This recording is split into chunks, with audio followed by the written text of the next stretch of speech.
17절 말씀을 기초로 해서 오늘 말씀을 나눠보려고 합니다. 여러분도 이 주제를 통해서 눈치챘지만 이 주제가 16절을 통하여서 기반됐다는 것을 알 수 있습니다. 형제들아 속지 말라. 앞에 좀 더 형용사적인 표현이 있습니다. 내 사랑하는 형제들아 라고 표현합니다. 좀 더 이 부분에 대한 강조점을 줍니다. 속지 말아야 될 사람들에게 간절히 요청합니다. 형제들아 속지 마십시오 라고 요청합니다. 사도 바울의 이러한 요청, 또 사도 야고보의 이러한 요청들, 또 많은 사도들의 이러한 요청들은 바로 그들이 하나님의 거룩한 성품을 본받아서 자신만 잘 먹고 살면 되는데 자신만 선한 길 가고 자신만 거룩한 길 가고 다른 사람들이 어떻게 살든지 상관 안 해도 될 텐데도 불구하고도 그 사람들에게 간청합니다. 형제들아 속지 마십시오. 이렇게 말합니다. 오늘도 저도 그러한 마음을 함께 갖고 여러분들에게 이 말씀 앞에 서서 여러분들에게 무언가에 속지 말라고 요청하고 있습니다. 무언가에 속지 마십시오. 그 무언가에 대해서는 우리가 이 본문만 보아서는 무엇에 대해 속지 말라는 것인지는 쉽게 관찰하기는 어렵습니다. 16절을 보니까 내 사랑하는 형제들아 속지 말라. 17절 각양 좋은 은사와 온전한 선물이 다 위로부터 빛들의 아버지께로서 내려오나니 그는 변함도 없으시고 회전하는 그림자도 없으시다 라고 말씀합니다. 무슨 뉘앙스인지는 대충 감을 잡겠지만 명확하게 무엇에 대하여 속지 말라고 하는 것인지에 대해서는 아직도 관찰하기는 어렵습니다. 오늘 본문의 그 시작점이 사도 야고보는 강력한 어조로 우리에게 말합니다. 속지 말라. 좀 더 언어가 좀 강력합니다. 속지 말라. 원래 명령법들이 다 이래요. 강한 어조이죠. 강한 어조이죠. 그 중에 특별히 부정적인 강한 명령법들은 우리에게 깊이 새겨지기도 합니다. 16절 이 본문을 보면 이 본문에서 속지 말아야 될 것을 연결이 되어진 게 16절과 13절과 14절과 연결되어 있습니다. 늘 그랬지만 주제는 그 본문을 규정하는 것이 아니라 설교를 위한 주제인 것이지 이 본문에서는 계속해서 처음 서두에서 하고자 하는 말을 계속 연결하고 있다는 것입니다. 야고보서 서두에서 이야기하고 있는 것은 뭐였습니까? 시험에 관련된 내용이었습니다. 너희들이 시험을 만나거든 온전히 기쁘게 여기라. 이는 너희로 인내로 너희를 온전케 하여서 하나님의 사람으로 기쁘게 세우고자 하는 것이다 라고 하는 초점이었습니다. 이 내용이 13절, 14절이 연결되어져서 그 연장선이라고 볼 수 있습니다. 곧 사람이 시험을 받을 때 내가 하나님께 시험을 받는다 하지 말라. 오직 각 사람이 시험을 받는 것은 자기 욕심에 끌려 미혹된다 하는 것에 대한 사도 야고보의 추가적인 교훈이라는 것입니다. 그 추가적인 교훈을 말하기 위해서 너희는 속지 말라라고 말하는 것입니다. 무엇에 대해 속지 말아야 되느냐? 바로 13, 14절에 말했던 것처럼 우리가 자기가 시험을 받는데 내가 하나님께 시험을 받는다라고 하는 그런 가르침이나 교훈이나 아니면 자신의 그런 생각이나 자신의 그런 입장에 대해서 자기 스스로가 속지 말라고 하는 것입니다. 어떻게 보면 여기 곳에서는 속지 말라고 하는 그 초점은 다른 사람에게 속지 말라는 뜻도 되지만은 자기 스스로에게 속지 말라는 뜻도 됩니다. 자신의 욕심 때문에 오는 고난과 어려움과 고통과 시련을 하나님께 시험 받았으니 기뻐해야 한다고 한다면 이는 참으로 어리석은 일이라는 것입니다. 참으로 어처구니 없는 일이죠. 그리고 이는 하나님을 오해한 것이라는 것입니다. 우리 주변에도 이러한 신앙을 가진 사람들이 있습니다. 발견되어집니다. 하나님이 이렇게 하라겠다. 하나님이 저렇게 하라겠다. 성경에 그렇게 나왔지 않았느냐? 저는 그렇게 하면 그분들에게 그렇게 단언하면서 말을 하신 분들에게 저는 그분들에게 이렇게 말합니다. 좀 더 공격적으로 말합니다. 어디에 성경이 그렇게 나왔어요? 어디 성경 어디 있는지 한번 찾아주세요. 좀 더 공격적으로 이렇게 말합니다. 이렇게 말합니다. 그 본문을 못 찾겠다 하면 제가 사전 드립니다. 콩글 단스 사전을 드리겠습니다.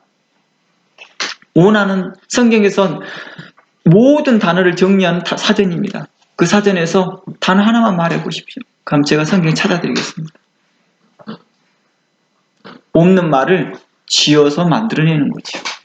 그리고 본인 스스로가 착각합니다. 이 말이 성경에 있다라고 착각을 하고 살아갑니다. 아마 설교 시간에 들었던 말이거나 아니면 목사님의 설교를 오해하고 들었던 이야기를 자신의 입장의 말로 이해하여서 그 말이 성경에 있다라고 해석하는 분, 또 생각하고 성경에 있다라고 착각하시는 분들이 있더라는 것입니다. 바로 야고보는 바로 이러한 부분의 사람들에게 대하여서 이야기합니다. 또 그러한 신앙이 마치 누룩처럼 퍼져서 잘못된 신앙으로 계속 방향을 틀어가고 있는 것에 대해서도 지금 현재 이야기를 하고 있습니다. 그 대표적으로 초대교회는 할례에 대한 부분이었습니다. 그리고 세월이 흐르면서 우리는 만문주의라는 말을 씁니다. 즉 어떤 걸 말합니까? 모든 것을 경제의 위치에서, 경제의 관점에서 하나님을 해석하려고 합니다. 그래서 경제적으로 나를 윤택하게 해주시는 그런 하나님을 우리는 진짜 하나님이라고 착각하고 살아가는 것이죠. 자신에게 오는 시험과 자신에게 오는 고난과 시련들에 대해서는 이것은 하나님께서 오는 것이라 생각하지 않고 있습니다. 하나님께서 오는 것은 모든 것이 항상 어떤 거라고만 자신의 경제적인 부와 또한 자신의 위치가 상승되어지는 것으로만 생각하시는 분들도 있었기 때문입니다. 우리는 이런 것들을 만문주의라고도 표현했습니다. 잘못된 사상, 잘못된 신학, 잘못된 생각, 잘못된 관념들을 성경에서는 너희들은 그런 일에 속지 말라라고 말했다는 것입니다. 자기 욕심 때문에 오는 고난을 난 하나님께 시험 받는데요 라고 말하는, 그리고 그에 대해서 기뻐하고 있고 이것을 온전히 인내하고 있다 한다면 좀 뭔가가 좀 잘못되고 있는 거죠. 잘못된 사상을 계속 인내하면서 고집하고 있더라는 것과 같습니다. 어떤 사람들은 자신에게 당면한 모든 어려운 일과 불행한 원인을 자신의 욕심과 탐욕과 죄에서 찾지 않습니다. 하나님께로부터 오는 시험이라고 생각합니다. 그래서 하나님께로부터 시험을 받는다라고 생각합니다. 자신에게 당면한 어려운 일들이나 불행한 원인들, 이러한 것들을 자신의 탐욕이나 욕심 때문에 오는 일이라고 생각하지 않습니다. 그 자신의 욕심 때에는 미혹되어져서 결국에는 이러한 어려움과 시련이 오는데도 불구하고도 하나님께 시험을 받는다 생각합니다. 하나님은 솔직히 그러한 자들을 시험할 마음이 전혀 없습니다. 자신의 탐욕을 품고 있는 자들과 부패한 자들에게 대하여서 하나님은요, 그러한 자들을 시험할 마음이 전혀 없으시거든요. 오직 하나님은요, 의의 마음을 가진 자들을 시험하고 단련시켜서 더욱 빛나게 합니다. 우리가 지난주의 시간을 통하여서 봤지만 하나님은 누구를 시험한다고 했습니까? 의인을 시험한대요. 그리고 그 의인의 마음들을 단련시킨대요. 그리고 그들을 더욱더 빛나게 한다는 것입니다.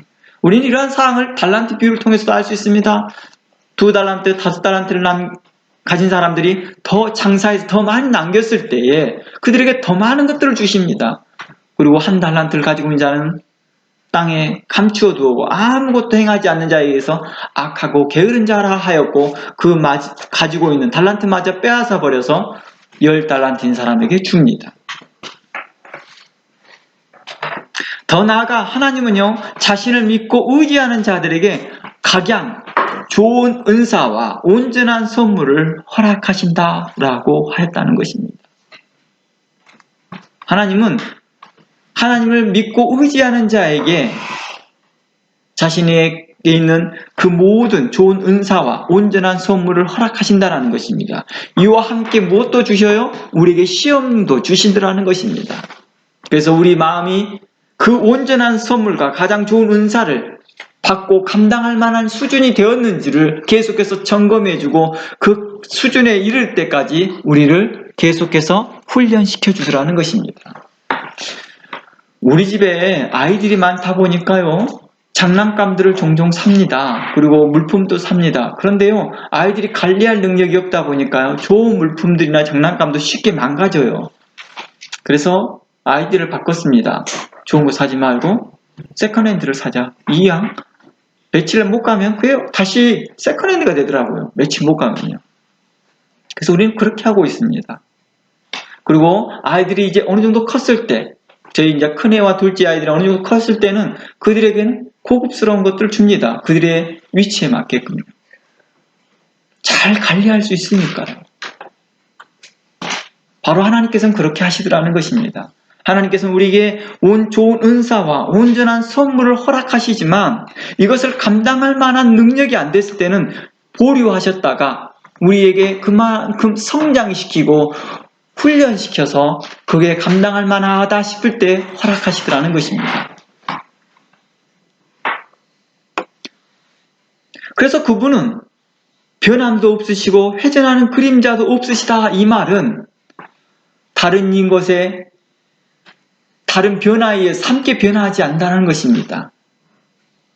공의롭고 정의롭고 신실하다라는 것을 우리에게 말해주고 싶은 것이 바로 그는 회전하는 그림자가 없다, 변함이 없다라고 말하는 것입니다.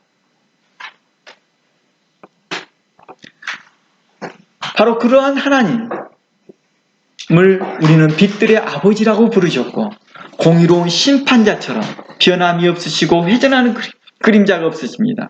또한 전지전능하셔서 우리의 마음의 폐부와 우리 생각들을 관찰하시고 아신다라는 것입니다.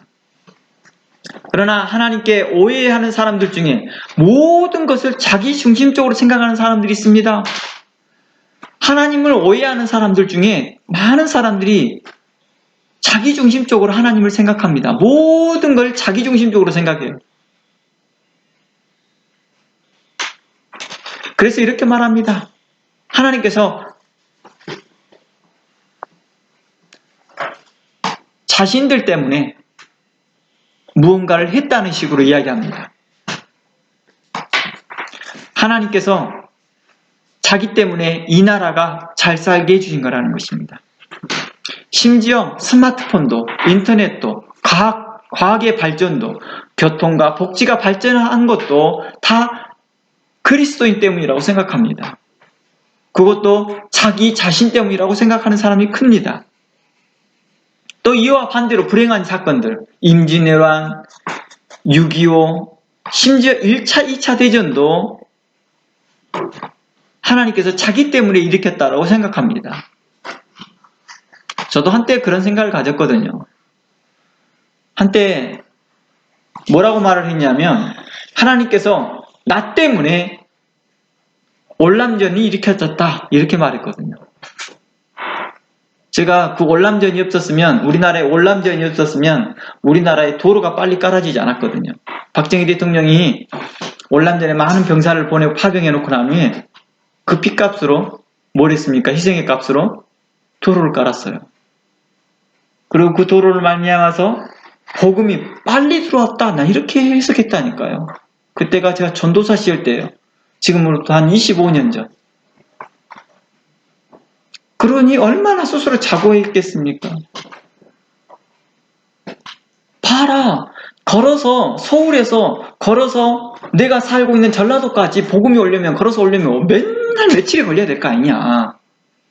그런데 자전거 타고 가도 그렇게 힘들 것을 자동차로 하루 라이프를, 원데이 라이프를 만들어 놔서 이제 복음이 빠른 속도로 전환하였다. 특히 내가 살고 있는 곳은 신안군이어서 섬나라에 살았는데 거기에서 서울에서 유명한 부흥 강사들이 오시고 유명한 목사님들이 오셔서 복음을 증거할 때 내가 빨리 받아들여서 내가 이렇게 되지 않았느냐, 얼른 말을 들으면 얼핏 설득력이 있거든요. 그러니까 저와 같은 어리석은 말에 사람들이 설득되어져서 또 저한테 말씀을 배우는 사람들이 있더라는 거예요. 저한테 그런 말씀들을 배웠던 사람들은 저처럼 똑같이 프라우드한 마음을 가졌을 거라는 거예요. 하나님이 자기 뜻 때문에 뭘 했다라고 해석한다는 거예요. 이러한 풍조가 한국교회에 있었습니다. 한국교회만 있었을까요? 아니에요. 전 세계 기독교인들에게 있었습니다. 그때만 있었을까요? 아니었습니다. 과거에도 있었더라는 거예요. 성경에 보니까 그러더라는 거예요. 속고 있더라는 것입니다. 자신의 욕심과 탐욕과 자신의 관점에서만 중심에서 해석한 그 하나님을 말하면서 자신이 오는 고통과 시련들을 뭐라고 말해요? 하나님이 자기를 시험하고 있대요. 뭐 하기 위한 목적으로? 온전케 하기 위한 목적으로. 그래서 기뻐한대요. 기도한대요. 그래서 제가 이 뉴질랜드에서나 한국에서 이제 그 사건이 제가 이제 그 발전하고 난 뒤로, 성숙하고 난 뒤로, 내가 하나님의 뜻이 무엇인지 좀 알고 난 뒤로 그런 사람들이 눈에 보이거든요. 그래서 가끔씩 그런 분들이 그래요. 하나님께 자기를 시험하시려고, 자신을 연단시키려고 이런 과정에 두고 있습니다. 이렇게 말하더라고요. 제가 그런 분들에게 이렇게 말합니다. 네, 하나님께서 당신에게 시험 주는 것은 주는지 어쩐지 잘 모르겠지만 광야에서 40년 동안 이스라엘 백성들이 시험만 연단만 받다가 시험만 받다가 결국 거기서 죽더라고요. 내가 그랬어요. 계속해서 시험만 받고 죽었습니다. 히브리서에도 고린도전서에도 그걸 언급합니다. 40년 동안에 그들이 시험만 받다가 결국에는 죽었습니다. 그 원인이 하나님은 이렇게 말합니다. 그들이 강팍하여서, 그들이 하나님 말씀을 듣지 아니하여서. 히브리서는 그렇게 말합니다. 그리고 사도행전 7장에서는 40년 동안에 스데반 집사가 이렇게 설교합니다. 단 한 번도 제사 드린 적이 없었고 희생의 제사를 드려본 적이 없었대요. 그리고 도리어 그들이 이방신을 섬겼다라고 스데반 집사는 설교하고 있습니다. 그런데 하나님께 시험 받았다고요? 그래서 연단되어져서 성장했다고요? 아니겠지요. 요령을 배운 거겠죠. 요령은. 삶의 라이프의 그 중심적인 것이, 그 마음이 변화되는 것이 아니라 그냥 요령을 배운 거예요. 삶의 요령을 배운 거예요. 신앙의 생활의 요령을 배워 살아가는 것들. 그러면서 자신들이 신앙생활을 잘한다라고 생각하고 그것이 하나님께로 오는, 자기를 성숙시키기 위해서 오는 시험이라고 착각하는 자들에게 대하여서 제가 한 번씩 그런 말들을 합니다. 네, 광야에서 40년 동안 훈련받다가 죽더라고요. 그랬어요. 히브리서의 말씀엔 그들이 하나님의 말씀을 뭐하지 못했도다? 믿음으로 화합하지 못하였도다 라고 말합니다. 당시 광야교회에 얼마나 훌륭한 목회자가 있었습니까? 바로 모세가 있었습니다. 그 모세를 통해서 증거되는 말씀들이 그들이 들었습니까? 믿지 않았다고 말합니다. 자신의 교회가 좋다 나쁘다를 이야기하지 말고 내가 그 교회에 그 교회에서 선포되는 말씀에 내가 믿음으로 화합하고 있는지를 우리 스스로가 점검해야 될 것입니다. 아, 우리 교회 커요. 우리 교회 훌륭해요. 우리 교회 몇 명이 모여요. 이것을 자랑하지 말고 당신이 오늘 선포되는 그 말씀에 믿음으로 화합하였습니까? 당신은 오늘 그 하나님의 말씀을 믿음으로 듣고 행하고 있습니까? 라고 하는 것의 질문에 자기 스스로가 답을 해봐야 될 것입니다. 성경은 이렇게 증거합니다. 갈라디아서 6장 7절 말씀입니다. 갈라디아서 6장 7절 말씀에 스스로 속이지 말라. 뭐 하래요? 스스로 속이지 말래요. 그러니 이곳에서 분명코 말합니다. 아, 이게 속는 게 자기 자신 때문에 속는구나. 자기 자신이 속는 거예요. 자신이 생각하는 그 프레임이 있습니다. 하나님에 대한 프레임. 그리고 그것에다가 자기 자신이 속아요. 이런 거 있죠. 내가 주를 위해 이것도 했고 내가 주를 위해 저것도 했고 내가 주를 저것도 했습니다 할 때 주께서 와서 말합니다. 글쎄, 너가 누구인지를 알지 못하겠다가 너희가 어디서 왔는지 모르겠도다 이렇게 말합니다. 그러면서 아버지의 뜻대로 행하지 아니하는 자는 다 이와 같으니라 라고 말합니다. 하나님의 뜻을 알지 못하고 스스로 자신들이 원하는 프레임, 하나님이 이럴 것이다 라고 하는 프레임을 정해놓고 그 프레임에 스스로 속고 있더라는 것입니다. 갈라디아 6장 7절 말씀에 스스로 속이지 말라라고 말하는 것은 스스로 자기 자신의 가지고 있는 생각과 철학에 속지 말라고 말합니다. 오늘날 세상 사람들은 자기 스스로가 잘 알고 있다고 생각합니다. 자기 스스로가 자기 자신을 너무 잘 알고 있다고 생각합니다. 이것이 자기를 속이는 거거든요. 하나님은 만홀이 여김을 받지 아니하실 뿐만 아니하십니다. 하나님은 만홀이 여김을 받지 않으신다. 이 말은 무엇일까요? 하나님은 참으로 다른 어떤 누구에게라도 가볍게 판단되어지고 설정되어지실 분이 아니라는 것입니다. 사람이 무엇이 심든지 그대로 거둔다라고 말씀합니다. 갈라디아 6장 7절 말씀은 사도 바울이 율법을 지킨다고 자부하면서 할례를 행하는 자들이 오히려 진정한 율법의 정신과 그 사랑과 선행을 무시하는 것을 염두하고 하시는 말씀이거든요. 즉 사도 바울은요, 할례당과 같은 사람들에게 말하거든요. 자신들은 하나님 말씀을 지킨다, 하나님 말씀대로 한다라고 하는 사람들에게 대하여서 하는 말이 그렇게 말합니다. 너희는 참으로 하나님의 뜻을 알지 못하는도다. 바로 이러한 일에 대해서 염두해 주었다는 것입니다. 너희가 스스로 속지 말라. 우리가 할례를 받아야지 구원이 완성된다라고 하는 그런 생각들, 그런 상황에서 너희 스스로 속는 거야. 너희가 지금 할례를 받으면 너희 마음이 편해진다고 생각하지, 너희가 하나님 앞에 거룩해진다고 생각하지, 너희 구원이 완성된다라고 생각하지, 그건 너희 스스로 속는 거라니까. 이렇게 말하고 있는 거예요 지금. 오늘날도 자신들은 말씀과 교리를 지킨다고 자부하나 정작 말씀이 말한 근본 정신을 잃어버리고 하나님 뜻은 알지 못하고 교리를 자랑하고 큰 교회를 자랑하고 자신의 교단 출신을 자랑하지만, 이 같은 자들에게 똑같이 하나님은 이렇게 말합니다. 너희가 하나님을 기만하고 하나님을 가벼이 여기고 있다라고 책망하고 있습니다. 갈라디아에서 하나님을 만홀이 여김을 받는다라는 이 헬라어로 보면은 바보 취급하다라는 뜻이에요. 하나님을 바보 취급하는 것입니다. 이기적이고 자기 욕심대로 하면서 하나님을 자신의 관점에서 해석합니다. 이러한 것을 하나님을 바보로 여기니? 이 말입니다. 그러나 하나님은 결코 바보로 여김을 당하지 않습니다 라고 하는 말씀입니다.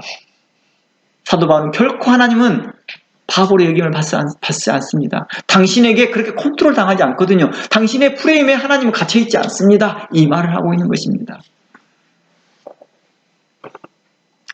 욕심은 마음이 부패하기 시작할 때부터 나오는 것입니다.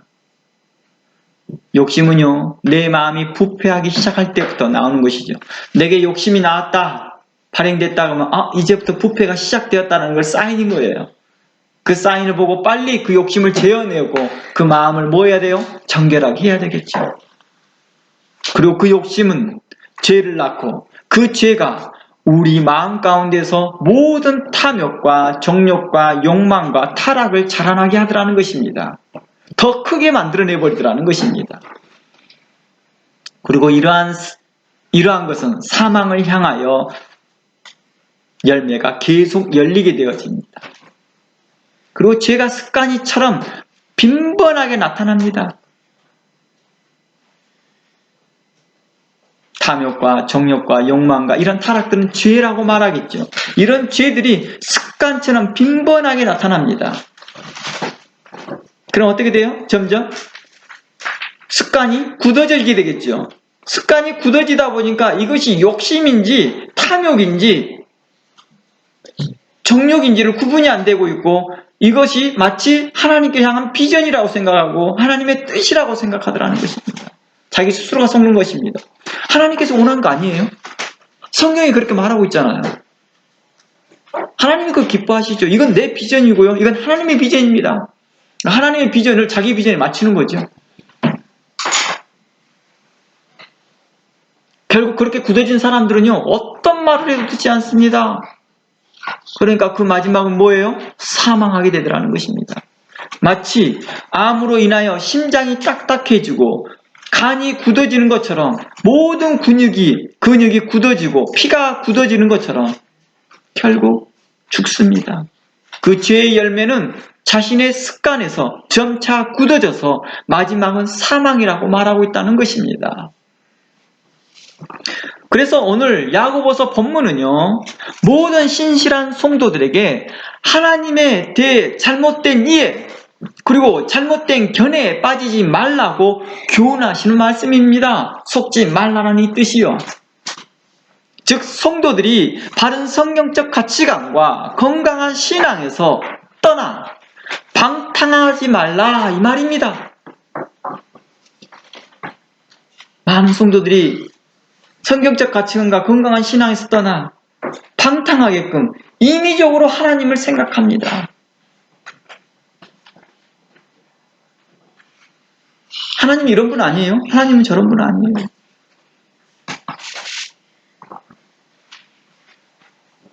우리가 하나님의 말씀을 상고하고 묵상하고 관찰하면 할수록요, 하나님에 대해서 정말 수많은 것들을 알게 됩니다. 보면 볼수록 정말 오묘한 진리들이 발견되더라는 것입니다.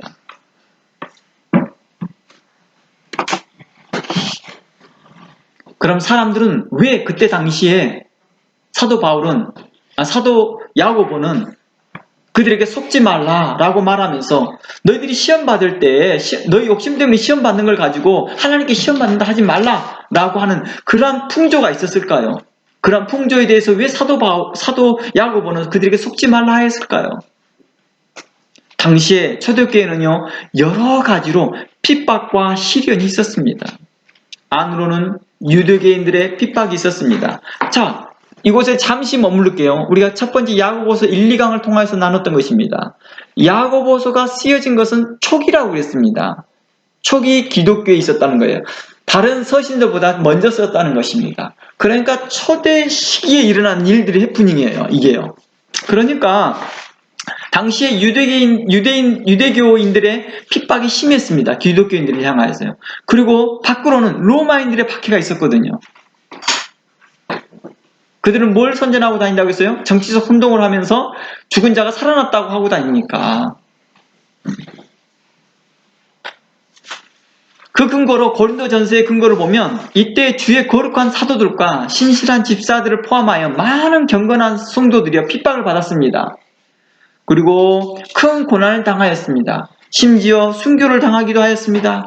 어떤 곳에서는 일용할 양식이 없어 줄이기도 하였고요, 목마르기도 하였고 헐벗기도 하였고 어떤 사람은 뇌맞았으며 정체 없이 도망 다녔다라고 기록하고 있습니다.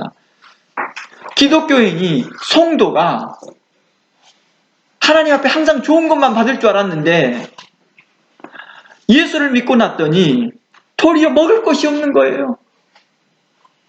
줄이고 있더라는 것입니다. 목마르더라는 것입니다. 근데 뭐라고 그래요? 아니 예수 믿는 사람이 굶주리면 안 되지. 예수 믿는 사람도 감기도 안 걸리면 안 돼. 그러면 뭐가 얕본다고 그래요? 사단이 우리를 얕잡은다는 거예요. 그래서 어떤 부흥 강사는 사단이 얕잡음 못하게 하기 위해서 자기는 하얀 옷만 입고 옆에도 아주 아름다운 여인들만 데리고 다닌다는 거예요. 이 정신 나간 사람이죠.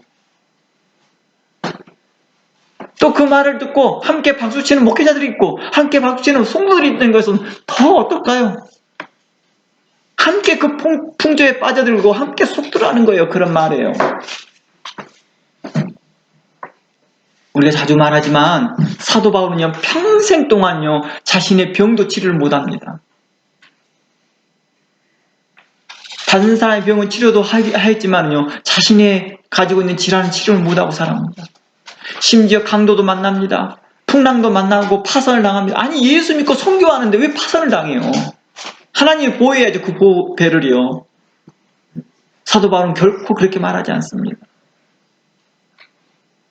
이러한 시련을 인내하고 참고 견디어서 사도 바울은 끝내 생명의 면류관을 받은 자입니다. 약속받는 자였습니다. 그리하여서 사도 바울은 이렇게 말합니다. 줄이고 목마르고 헐벗고 매맞으며 정처 없이 어디를 정해지는 곳이 없이 정처 없이 도망다녔다라고 말합니다. 그리고 이런 도망다니면서 주변 사람들에게 욕을 먹고 핍박을 당하였다라고 고린도전서 4장을 보면 나와 있습니다. 그리고 히브리서의 기록을 보면 히브리서는 이렇게 말합니다. 이러한 많은 의인들이 희롱과 채찍질뿐만 아니라 양과 염소의 가죽을 입고 정처 없이 도망다녔다. 궁핍과 환난과 학대를 받으며 산중과 동굴과 토굴에 숨어 살았다. 심지어 결박되어 옥에 갇히기도 하였고 돌에 맞아 죽기도 하였고 칼과 톱에 의해 죽임을 당하는 위협까지 받았다. 이것을 히브리서에서는 시험을 받았다라고 말합니다. 그들이 이걸 시험을 받았는데 이러한 시험에서 구차히 생명을 유지하려고 하지 않고 도리어 부활을 믿으며 더 좋은 부활을 믿으며 인내하고 견디었고 승리했다라고 말합니다. 그들은 믿음으로 뭐 했습니까? 인내하였습니다. 그는 믿음으로 견디었습니다. 그는 믿음으로 참았습니다. 인내하고 견디고 참았다는 그 자체가 믿음이겠죠. 믿음이 없이로는 인내하고 참고 견딜 수가 없었기 때문이요. 어디에 소망을 두고요? 부활에 소망을 두고요. 그 부활의 약속을 믿고요. 히브리서 11장을 근거하고 있습니다. 이들에게 오는 시험은 그들의 욕심에서 오는 것이 아니었습니다. 믿음의 시련이었고 그들은 다 인내로 주의 약속을 믿고 부활의 신앙으로 달려갔던 자들입니다. 그들에게는 약속된 생명의 면류관이 보장되었던 것입니다. 우리도 이러한 생명의 면류관이 보장되어진 우리의 삶을 살 수 있도록 모든 시험에 인내하고 온전히 기뻐하며 나아가기를 원합니다. 이러한 상황 가운데 사도들뿐만 아니라 성도들은 서로 격려하며 믿음과 인내로 여러 가지 시험을 받을 때 온전히 기쁘게 여기라고 서로 격려해 줬던 것입니다.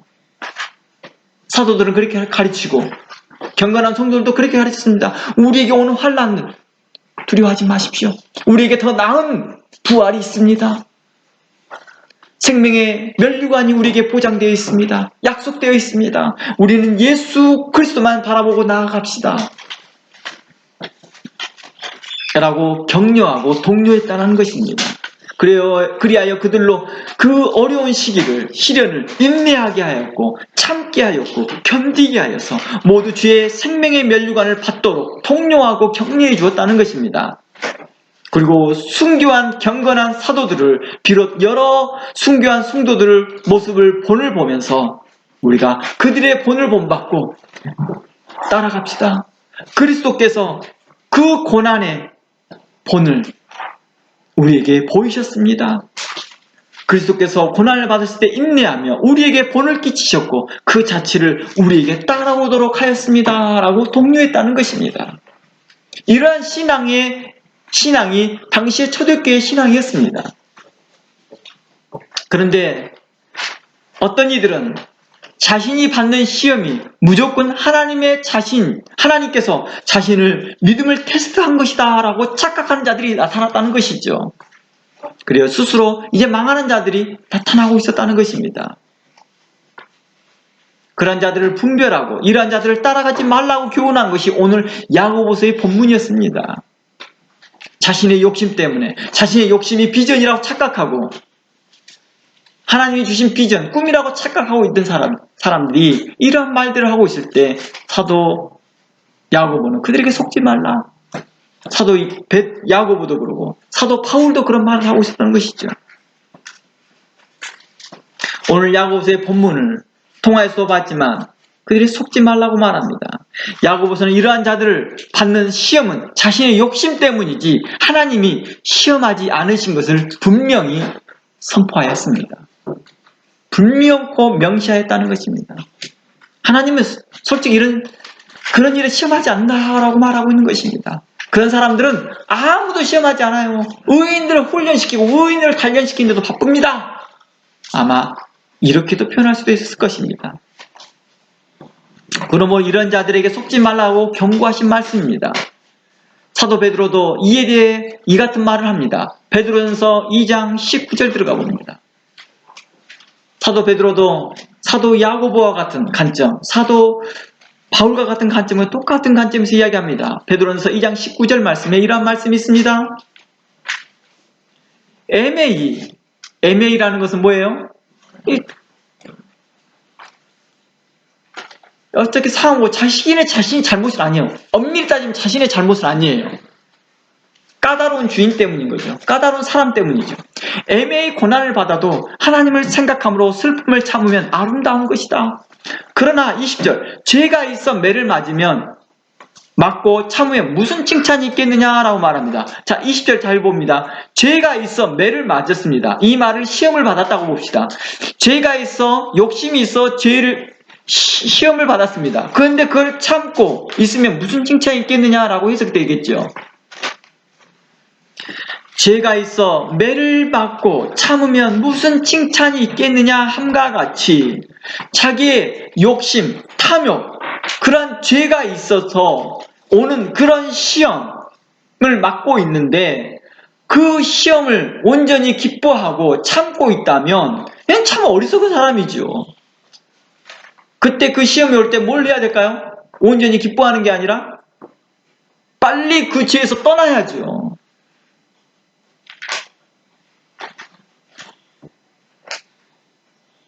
만약에 그런 시험이 있어 온전히 기뻐할 이유가 있다 한다면 내가 자각하는 거예요. 저거 잘못했구나. 내가 욕심 때문이었구나. 라는 자각했다면 기뻐해야죠. 그 시험이 도리어 자기를 자각시켰으니까요. 그러잖아요. 우리 아이들도 그러잖아요. 잘못했을 때, 혼났을 때 어떤 일이 발생합니까? 자기 자신의 잘못을 빨리 리얼라이즈 하잖아요. 감사할 일이죠. 그랬을 때는 감사라는 말이 맞습니다. 기뻐하는 일이 맞다는 거 맞습니다. 그러나 인내하고자 기뻐하고 있다 한다면 잘못된 일이죠. 지금 현재 그것을 이야기하고 있습니다. 죄가 있어 매를 맞고 참으면 무슨 칭찬이 있겠느냐. 그러나 애매히 고난을 받아도 이것은 자기 잘못은 아니에요. 까다로운 사람 때문에 그냥 받는 고난이에요. 하나님을 생각함으로 슬픔을 참으면 이런 아름다운 것이니라. 잘 보세요. 사도 바울이 스데반을 이야기해 봅시다. 먼저 스데반이 동네에 떠돌아다니면서 학생이 들고 다니면서 예수 믿으십시오. 예수님은 부활하셨습니다. 라고 하면서 돌에 맞아 죽었을까요? 그게 아니었어요. 사도 바울이 학생이 들고 다니면서 에베소 교회 다니면서 학생이 되면서 예수가 참으로 참 하나님이십니다. 이것은 다 가짜 신이거든요 하고 다녔을까요? 그러지 않았거든요. 듣는 사람들이 많아지기 시작하고 듣는 사람들이 와지면서 그런 현상이 벌어진 거지요. 논쟁 가운데서요. 그때 굽히지 않았던 것이죠. 우리 어떻습니까? 가지 말라는데 일부러 가갖고 거기에서 나 예수 믿으십시오 하고 큰 소리 쳐서 죽고 난 다음에 핍박받고 난 다음에 뭐라고 그래요? 내가 예수님 때문에 시험 받는다 이렇게 말하면 이상하다는 거예요. 지금 현재 이런 이야기를 하고 있는 겁니다. 지금.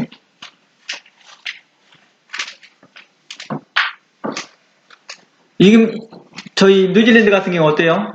동네에서 큰 소리를 치면서 기타, 앰프 크게 치면서 찬양 부르고 노래 부르면 어떻게 해요? 하나님께 찬양한다고 하면 어떻게 해요?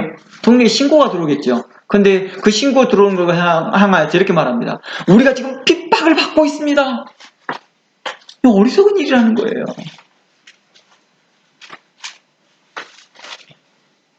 몰라 그러고 있는 사람들이 있지 않습니까? 코로나 때문에 보십시오. 코로나 때문에 정부에서 뭐 합니까? 제발 다른 사람을 위해서라도 각자 모임을 나오지 마십시오. 집에서 그거 하십시오. 믿음 이야기하면서 뭐 합니까? 다 교회에 모였으나 모두 다 모였습니까? 이 일로 인해서 여러 사람들을 불편하게 합니다. 그걸 하나님의 의를 드러내는 것일까요? 아니었습니다. 그런 사람들이 무슨 칭찬이 있겠습니까? 하나님 앞에요. 근데 그들은 당당합니다.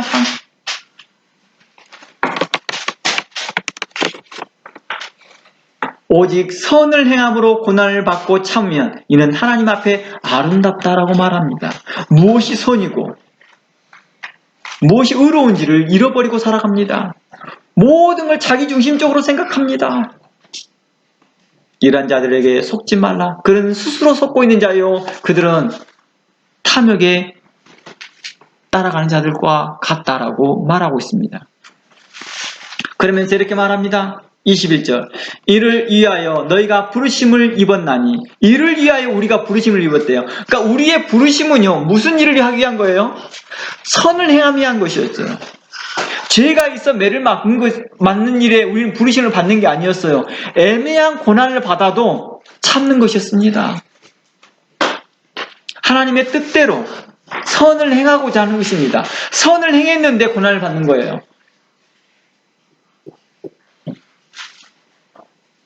이는 하나님 앞에 아름다운 것입니다. 그러면서 그리스도도 너희를 위하여 고난을 받사 너희에게 본을 끼쳐 그 자취를 따라오게 하였다. 예수 그리스도는 죄를 범치 아니하시고 그 입에 괴사도 없으시며 욕을 받으시되 대신 욕하지 아니하고 고난을 받으시되 위협하지 아니하고 오직 공의로 심판하는 자에게 부탁하니라. 오늘날 보세요. 기독교인들이요. 심지어 목사라는 사람들도요. 정부에 대해서나 또 자신의 모임들을 방해한다고 욕을 막 해버립니다. 심지어 유튜브에다도 그렇게 하더라고요. 사람들 다 보는 유튜브에다도 막 욕을 해버려요. 목회자라고 하면서도 그래요. 뭘 합니까? 그들이 정말 그리스도를 본받는 자들은 맞을까요? 21절에 이를 위하여 너희가 부르심을 입었다라고 하는 자들은 어떤 자들이에요?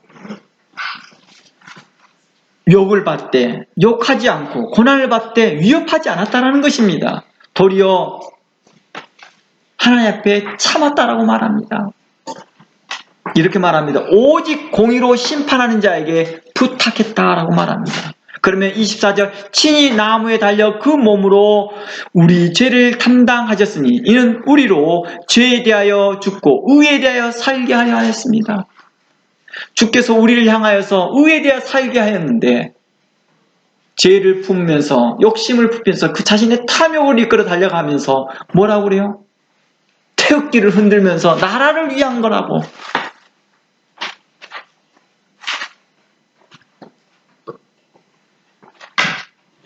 예수를 위한 거라, 하나님을 위한 거라 하면서 방역 규칙을 지키지 아니하고 있다 한다면 이는 참으로 하나님을 부끄럽게 만드는 것이고 하나님을 바보 취급하는 거라는 것입니다.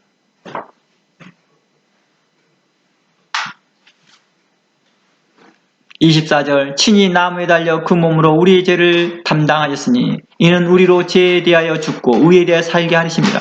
저가 채찍에 맞음으로 너희는 나음을 얻었느니라. 너희가 전에는 양같이 길을 잃었더니 이제는 너희 영혼의 목자와 감독 대신 네게 돌아왔다라고 말씀을 마무리합니다.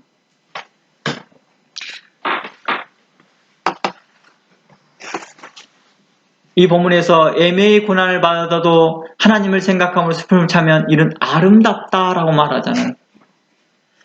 그렇죠. 우리가 아름다운 성도가 됐으면 좋겠습니다.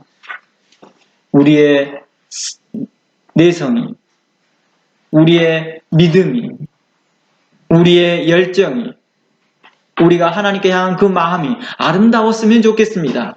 어글리가 되지 않았으면 좋겠어요. 뷰티풀한 것이 이제는 도리어 어글리한 모습으로 나타납니다. 그러면서 하나님을 외치고 있는 게 참 보기 불편할 뿐만 아니라 어그러진 그런 모습들을 참으로 안타깝습니다.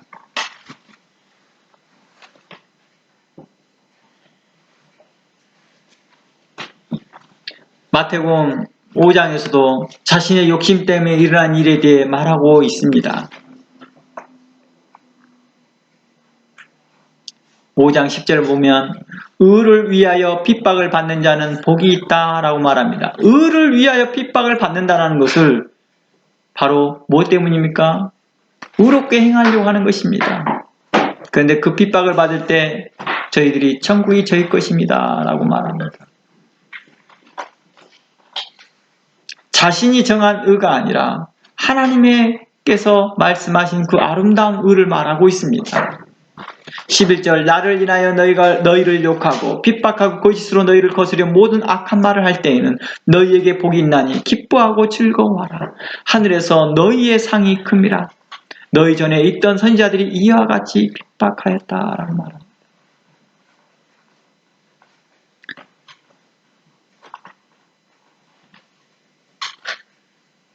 오늘날 현 정부를 비판하면서 교회에서 떠드는 자도 문제가 되지만 현 정부를 극단적으로 칭찬하면서 교회에서 떠드는 자들도 또한 문제입니다.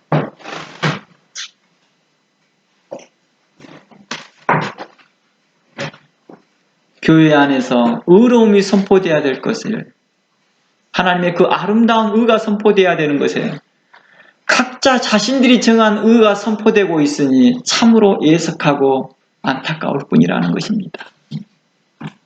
그들은 스스로 속고 있더라는 것입니다. 자신이 말한 의가 맞다라고요.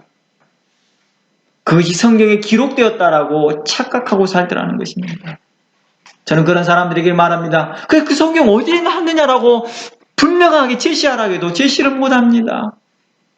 그리고 제시하는 내용들을 보면은 엉뚱하게 해석해 나갑니다. 자기 입맛에 해석합니다. 어느 신학자도 그렇게 해석하는 신학자가 단 한 명도 없을 텐데도 허이어 있다 할지라도 비주류 신학자들이 그렇게 해석하는 것들을 또 취해다가 그렇게 합니다. 정통이고 개혁주의적인 그런 바른 신학 안에 있는 것도 아니고 거짓된 신학과 비성경적인 것을 가지고 와서 잘못된 해석을 가지고 와서 그렇게 해석하면서 하나님을 그 자신이 원하는 의로운 프레임에 가둬놓고 하나님을 바보 취급하고 있더라는 것입니다. 그러나 하나님은 만홀히 여김을 받으시지 않습니다. 아무리 그들이 그렇게 프레임을 갖춘다 할지라도 하나님은 결코 그 프레임에 있지 않습니다. 후에 하나님 그들을 심판하실 것입니다.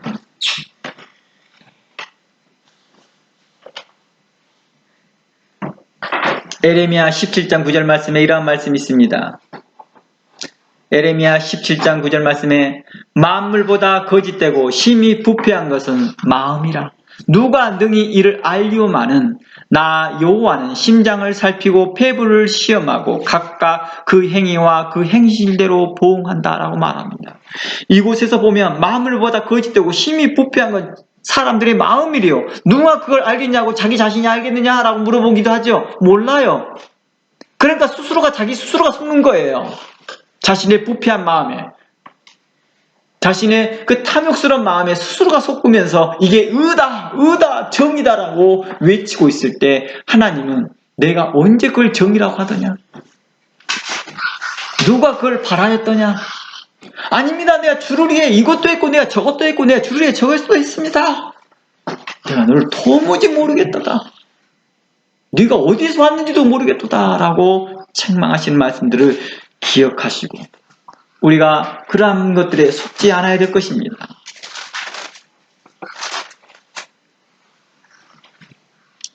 결국 자신에게 속고 자신을 고집 피우는 자들은요, 결국에는 뭐 하는지 아세요? 하나님이 아무리 근거를 대도 안 받아들이니까 하나님께서 이렇게 말합니다. 내가 굳이 너한테 증명은 안 해도 네가 스스로 말한다. 네 잘못을. 로마서 14장의 말씀에 이렇게 말합니다. 심판대 앞에서 자기 스스로 자신의 마음의 상태를 직고할 것이다 라고 말합니다. 로마서 14장 11절 말씀에 기록되었으되 주께서 가라사대 내가 살았노니 모든 무릎이 내게 꿇을 것이며 모든 혀가 하나님께 자백할 것이다. 그리스도를 핍박하고 그리스도에 대해서 그리스도를 믿는 자들을 핍박하였던 자들과 또 자기 의를 나타내고 자기 욕심을 따라갔던 자들에게 대하여서 내가 주를 위해 이것도 있고 내가 주를 위해 저것도 있던 자들에게 대하여서 이렇게 말합니다. 다 모든 무릎이 내게 꿇을 것이니라. 모든 자가 하나님께 자백할 것이니라. 이러므로 우리 각인이 자기 일을 하나님께 짓고 할 것이다 라고 말합니다. 자기의 마음 상태를 자기가 말을 하고 있는 거예요. 오늘날에도 이런 심리요법들이 있죠. 오늘날에도요. 오늘날 이런 심리요법을 쓰고 있습니다. 근데 하나님 나라에서 어떨까요? 그런 심리요법 쓰지 않아도 자연스럽게 나오겠죠. 우리가 이런 말이 있습니다. 도둑이 제발 제린다고요. 그러므로 우리 신실한 성도 여러분들은 하나님에 대해 잘못된 생각과 잘못된 견해에 빠져 방황하지 말라 라고 하는 것이 오늘 야고보서의 초점이었습니다. 오직 바른 성경적 가치관과 건강한 신앙 안에 거하면서 주 앞에서 착한 믿음으로, 어떤 믿음으로? 착한 믿음으로, 아름다운 마음으로, 아름다운 의로움으로 하나님의 말씀을 받고 의롭게 행하기를 원하고 있다는 것입니다. 아름답게 행하는 것입니다. 우리 모두 시편의 고백과 같이 우리의 신앙 고백이 이래야 됩니다. 시편 139편 1절에서 6절 말씀을 제가 읽어드리겠습니다. 시편 139편 1절에서 6절입니다. 여호와여, 주께서 나를 감찰하시고 아셨나이다. 주께서 나의 앉고 일어섬을 아시며 멀리서도 나의 생각을 통촉하시오며 나의 길과 눕는 것을 감찰하시며 나의 모든 행위를 익히 아시오니 여호와여, 내 혀의 말을 알지 못하는 것이 하나도 없으시나이다. 하나님은 우리에게 대하여서 우리를 감찰하시더래요. 그리고 나의 앉고 일어섬을 아시면서 멀리서 나의 생각을 통촉하시고 알고 계시는 분입니다. 그런 하나님이 우리가 가지고 있는 탐심을 모를까요? 알고 계시더라는 것입니다. 그러니 스스로 속지 말고 하나님 앞에 나아가는 것입니다. 주의 말씀 안에 경건하게 나아가는 것입니다. 우리 모두 전지전능하신 하나님 앞에 우리가 겸손히 행해야 된다는 것입니다. 그리스도 안에서 믿음으로 담대히 하나님께 우리는 지혜를 구해야 할 것입니다. 하나님의 말씀을 상고해야 될 것입니다. 그때 하나님께서는 우리에게 그 구하는 것을 풍성히 주시고 넘치게 채워주실 것입니다.